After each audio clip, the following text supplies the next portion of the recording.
શ્રીકૃષ્ણને રૂકિમણીથી એક પુત્ર થયો. તેનું નામ પ્રદ્યુમ્ન રાખ્યું અને સત્યભામાને જે પુત્ર થયો તેનું નામ ભાનુક રાખ્યું.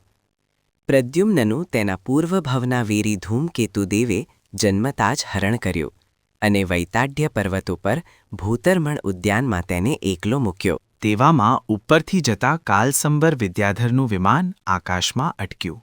તે નીચે ઉતર્યા અને તેણે પ્રદ્યુમ્નને લઈ પોતાની પત્ની કનકમાળાને આપ્યો. કનકમાળાએ તે પુત્રને પોતાના પુત્રની પેઠે ઉછેરી મોટો કર્યો. રૂકિમણી પુત્રના હરણથી બેભાન થઈ. તેણે ખાવાનું પીવાનું સર્વે છોડી દીધું. પુત્રને મેળવવા તેણે ઘણા ફાંફા માર્યા, પણ કોઈ જગ્યાએ પત્તો ના લાગ્યો. આ પછી શ્રીકૃષ્ણે નારદને તેનો પત્તો મેળવી લાવવા કહ્યું. નારદે બધે તપાસ કરી, પણ પત્તો ના મળવાથી તેણે શ્રી સિમંદર સ્વામીને પૂછ્યું, હે ભગવાન, રૂકિમણીનો પુત્ર હાલ ક્યાં છે? ભગવાને કહ્યું, તે ધૂમકેતુ દેવથી હરણ કરાયો છે અને હાલ કાલસંવર વિદ્યાધરને ત્યાં છે અને તે 16 વર્ષ બાદ રૂકમિણીને મળશે. નારદે આ સમાચાર શ્રીકૃષ્ણને અને રૂકમિણીને આપ્યા. તેમજ રૂકમિણીને ભગવાન પાસેથી સાંભળેલા વૃત્તાંત મુજબ તેણે કહ્યું કે તે લક્ષ્મીવતીના ભવમાં કૌતુકથી મયુરના ઈંડાને રંગ્યા હતા. મયુરી રંગેલા ઈંડાને ઓળખી ન શકી, તેથી તેને ધ્રાસકો પડ્યો. પણ વરસાદથી ઈંડા ધોવાયા ત્યારે 16 ઘડી બાદ તેણે પોતાના ઈંડા ઓળખ્યા. આમ પૂર્વભવમાં મયુરીને 16 ઘડીના કરાયેલા વિરહે તને પુત્રનો 16 વર્ષનો વિરહ નિપજાવ્યો છે.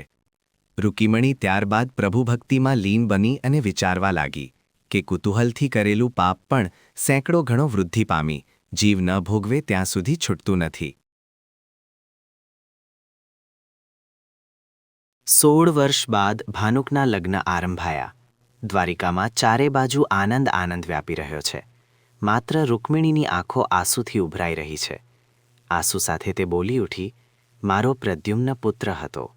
આજે તેના લગ્ન હોત અને મારો પુત્ર આજ દુર્યોધનની કન્યાને પરણત, પણ હું પુત્ર વિનાની બની અને તે કન્યાને સત્યભામાને પુત્ર ભાનુક પરણશે અને શરત મુજબ મારે કેશ ઉતારી સત્યભામાને આપવા પડશે.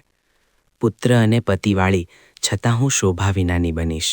આ જ અરસામાં એક બ્રાહ્મણ બટુક મુનિ રૂકિમણી પાસે આવ્યો અને કહેવા લાગ્યો, હું 16 વર્ષનો ભૂખ્યો છું, મને કંઈક ખાવા આપ. રૂકિમણી બોલી, મેં વર્ષનું તપ સાંભળ્યું છે, 16 વર્ષનું તપ તો મેં ક્યાંય સાંભળ્યું નથી. તે બોલ્યો, જન્મથી મેં માતાનું દૂધ પણ પીધું નથી. હું બહુ ભૂખ્યો છું, તારી પાસે જે હોય તે આપ. રૂકમિણી બોલી, મારી પાસે લાડુ સિવાય કાંઈ નથી. તે બોલ્યો, જે હોય તે આપ. રૂકમિણીએ કહ્યું, આ લાડુ કેશવ સિવાય કોઈને પચે નહીં. તે બોલ્યો, તપના પ્રભાવથી બધું મને પચી જાય છે. તેણે લાડવા આપ્યા અને તે ત્યાં જ બેસી ખાઈ ગયો. રૂકમિણી આશ્ચર્ય પામી. એવામાં સત્યભામાની દાસીઓ રૂકિમણી પાસે આવી અને કહેવા લાગી કે જેનો પુત્ર પહેલા પરણે તેને બીજીએ તે લગ્નમાં માથાના વાળ મુંડાવી આપવા તેવી તમારે અને સત્યભામાની વચ્ચે શરત થઈ હતી. તે શરત મુજબ અમને તમારા વાળ લેવા સત્યભામાએ મોકલી છે. ત્યારે પેલા માયાવી મુનિએ તેમના જ વાળથી ટોપલી ભરી તેમને સત્યભામા પાસે મોકલી. આ શું? એમ સત્યભામાએ પૂછ્યું.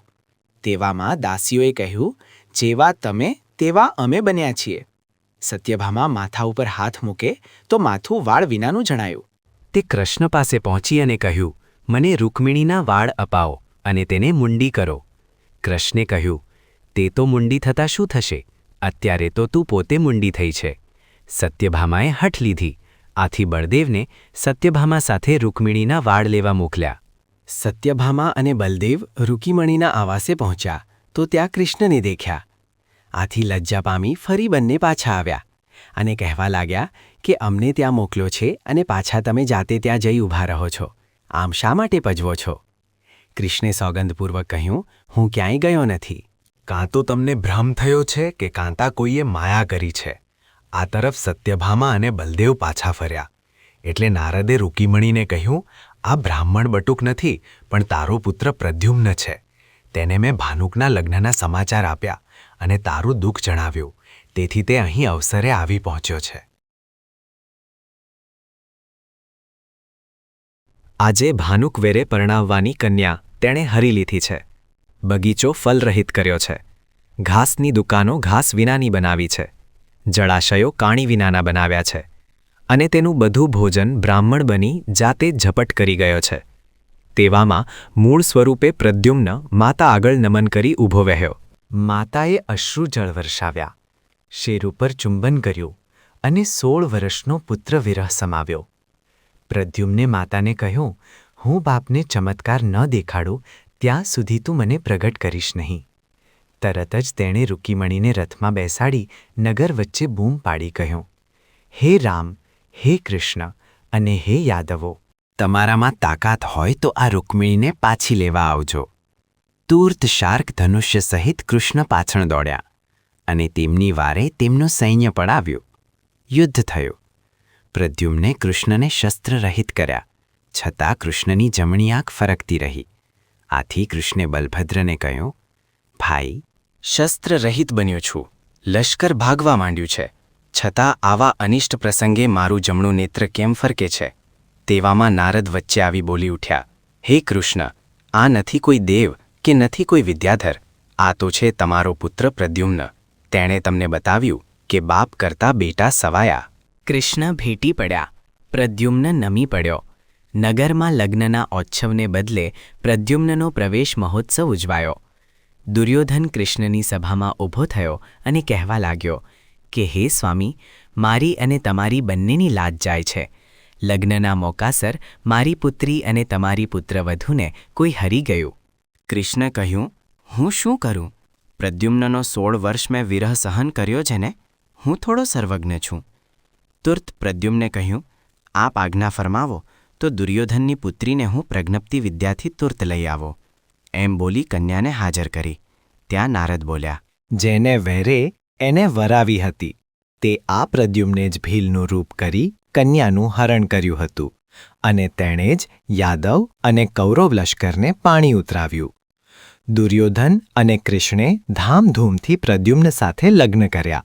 આ પછી પ્રદ્યુમ્ન વૈદભી વગેરે અનેક રાજકન્યાઓ પરણ્યા. સમય જતાં એકવાર નેમિનાથ પ્રભુ દ્વારિકામાં સમવસર્યા. પ્રદ્યુમ્ન ભગવાનની વાણી સાંભળી વૈરાગ્ય પામ્યો. તેણે દીક્ષા લેવાનો નિર્ણય કર્યો. એટલે તેની સાથે શામ વગેરે ઘણા રાજકુમારોએ રાજવૈભવ છોડી દીક્ષા લીધી. દીક્ષા બાદ પ્રદ્યુમ્ને અનેકવિધ તપશ્ચર્યાઓ કરી શરીર શોભવ્યું અને શામ સાથે ગિરનાર તીર્થે આવ્યો. બંને કુમારો સામસામા શિખર ઉપર બેસી પલ્યંકાસન લગાવી અંતર્મુખ બની ધ્યાનારૂઢ થયા અને ત્યાં જ કેવળ જ્ઞાન અને સિદ્ધિગતિ મેળવી અનંત કલ્યાણ સાધ્યો. જે શિખરો ઉપર તેમણે મુક્તિ મેળવી તે શિખરો પણ તે દિવસે શાંબ પ્રદ્યુમ્નના નામથી જગતમાં ખ્યાતિ પામ્યા. શાંબ અને પ્રદ્યુમ્નકુમાર આજે જગતમાં નથી, પણ આ 2 શિખરો હજારો વર્ષ ઉપર થઈ ગયેલા આ 2 કુમારોની વૃદ્ધિ, તપ ત્યાગ અને જન્મ પરંપરાની યશોગાથા ઉચ્ચારી રહ્યા છે.